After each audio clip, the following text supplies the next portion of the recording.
What's going on YouTube? azneyeswhitedragon here. This is a deck profile from Tyler Nolan, which topped and got 4th place. He was running Tech Genius. So we'll get on with the deck profile and I'll explain some of the things from my point of view of why he ran cards. So let's go ahead and get started. So we got the double Beast King, pretty darn good with the double Skilldrain. You know, Beast King 3000, pretty darn good. Also a target with Horn of the Phantom Beast, pretty darn beastly. And then we got 3 Tengus just because it cycles out, and you know, TGs kind of work on, you know, floaters, so Skilldrain doesn't affect Tengu anyways, and it doesn't affect any of the TGs, except for Rhino, and you know, he doesn't get the 400 boost, but you know, it's still pretty good. You know, Skilldrain hurts plants very, very hard. And then we got the 3 TG Rhino, 3 TG Striker, and 3 TG Werewolf, so pretty darn good. They all kind of search out for each other. Also, if you want, you can go Special Summon Striker, Special Summon Werewolf, because you Special Summon Striker, and then you could Normal Summon Rhino, and then you can go for a Trish really fast if you have, you know, the combo pieces for that. Pretty good, but remember, you won't be getting your TG effects if you actually do that play, because, you know, they only get their effects if they're destroyed, and they stay in the graveyard till the end phase, so if your opponent does, you know, DD Crow or Trishula, you do not get a search out. But, pretty darn good. And then so that's it for the monster lineup. Then we got, for spells, we got the 1 Book of Moon, 1 Dark Hole, 1 Monster Reborn, and 3 Pot of Dualities. Now he's not playing Heavy Storm in here. My guess is because he wants, you know, to keep his traps alive. He's always going to have traps. He has a total of 20 of them. And also TG EMI works quite well because you just wait till your opponent gets a really strong monster, and then you just kind of swap your little floater, your 800 attacker, for, like, you know, maybe a Christia. Pretty darn good. Then you attack into your striker, and then you still get to search out for another TG next turn. Pretty darn awesome. And then 3 Pot of just makes, you know, the deck consistent. You can maybe get whatever TG you want, you know, because usually you want to go for Rhino when your opponent has Thunder King, because if your opponent summons Thunder King, TGs fall apart very fast because you can't search out for your TGs. And then we got the double Call of the Haunted, which works quite well with Beast King because Beast King will stay at 3000.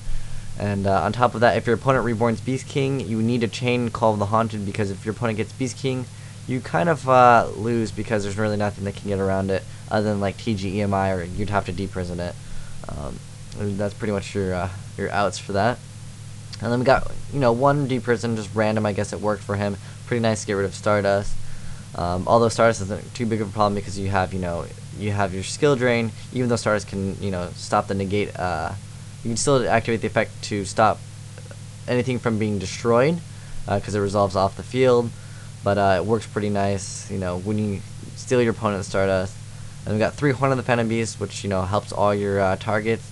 And Reborn Tengu is a Beast Warrior, so it does work on Tengu pretty darn good. And you always can activate cards that increase attack and damage steps, so your opponent really can't respond to it as much.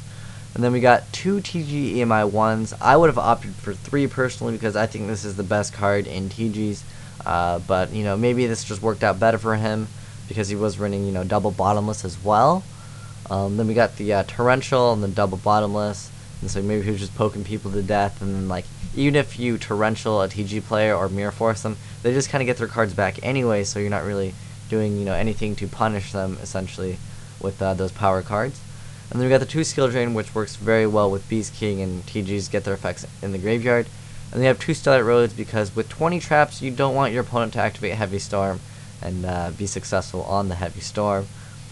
And next up we got the 2 Solemn Warnings, and then the Dark Bribe. I think the Dark Bribe was there to stop any Heavy Storms, and then, you know, MST when you activate your Skilldrain, because they can chain it to Skilldrain, and you still have to pay the 1000 life points because that is the cost. So I think that's why he opted for Dark Bribe over a 3rd Starlight Road. And then we got the Mirror Force, and then the Solemn Judgment. Now the extra deck is pretty simple. We just got Catastrophe, Black Rose, Brio, Gaia Knight, Barkion, because, you know, these are all pretty much Earth, except for Werewolf, which is a Dark. And then we got Orient Dragon, and then we got Scrap Archfiend, then Scrap Dragon, then the double Stardust for the double Starlight Road, and then TG Wonder Magician, Trishula, Gachi Gachi, and Leviathan, and Utopia. You can get out Gachi Gachi by, you know, special summon Striker, then normal summon Striker, maybe just if you need the extra defense for whatever reason to get out gachi, stall your opponent, works quite well. But thanks for watching, guys. If you guys happen to try it, let me know in the comment sections what you guys think of the deck. But thanks for watching, guys. Asian as White Dragon, signing out.